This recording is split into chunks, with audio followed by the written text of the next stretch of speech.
What's up, Giants fans? Lots of great news heading your way in just a second. Before we get going, I just wanted to clear the air here and be real with you guys. So, I'm not an idiot. I watched the week one game. I know it was ugly. I know we're all down on the season. I know a winning season is very unlikely at this point. I'm not going to come on here and, lie to you guys and pretend like the Giants are heading to the playoffs. Um, I saw what you guys saw. But at the same time, football season is the best time of year. I don't want to sit here and be miserable all football season long, complaining about Dable and the offensive line and this and that and Russ. And I don't want to do that. I want to enjoy football season. So I'm going to come on here every day on this channel, and I'm just going to try to bring some positivity to Giants Nation, because Lord knows we need it. Some of these games are going to be ugly, but there's going to be good things to take out of what we see this year. And I still think with Jackson Dart and Abdul Carter and the rest of this D-line and Malik Neighbors, this is a team with a bright future. So I'm going to be focusing on things that we can be positive on. And, heading into this week 2 matchup, there are a lot of things to be positive on. So if you are wanting to enjoy this football season and not just hate every second of it, take just a quick sec, hit that subscribe button, and let's get rolling. So first bit of good news is Deron Bland is not going to play against the Giants this week. Hurt his foot. Could be a multi-week absence. They're saying he might even miss the Bears game the following week, but that is big time.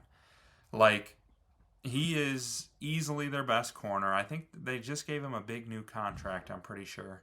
And I don't know if you've heard of this guy, Malik Neighbors, on the Giants. He's pretty good. And it takes a pretty talented corner to even contain him.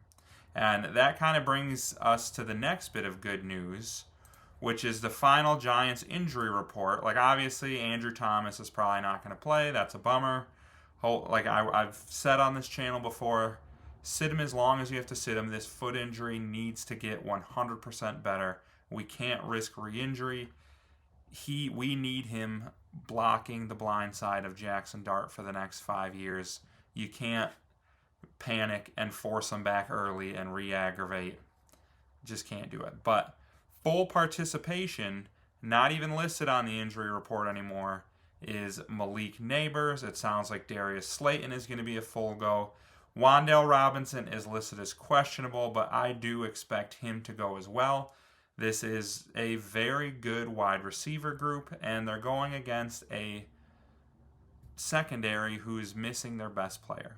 And then not only that, they're still missing their best overall player in Micah Parsons, and they're not getting him back.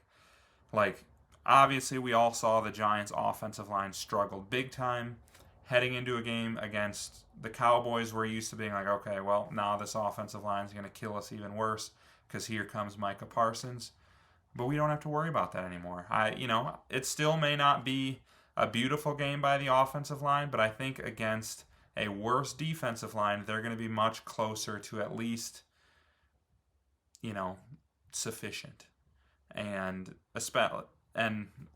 with the weaker secondary, hopefully receivers are getting open more. Hopefully we see some broken coverage. Russ can pick on their backups, and maybe we'll get some big plays. And, you never know. The NFL is a team, you see shocking wins every week. You see new things that surprise you. Teams look different week to week, and that kind of brings me into my next point. Next bit of good news here is that the Commanders got kind of stomped by the Packers last night. And obviously, a lot of people are going to be like, that's not good news because the Commanders beat us pretty good, and now they got beat pretty bad. They might not even be that good of a team. What does that say about the Giants? But you know what? We're positive here. We're not worried about that.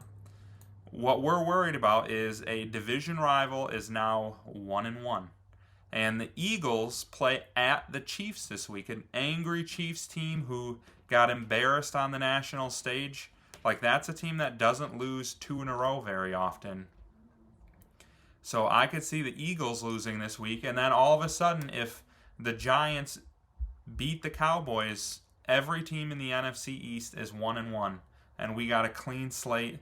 It's a new season, and we don't even need to worry about last week's game.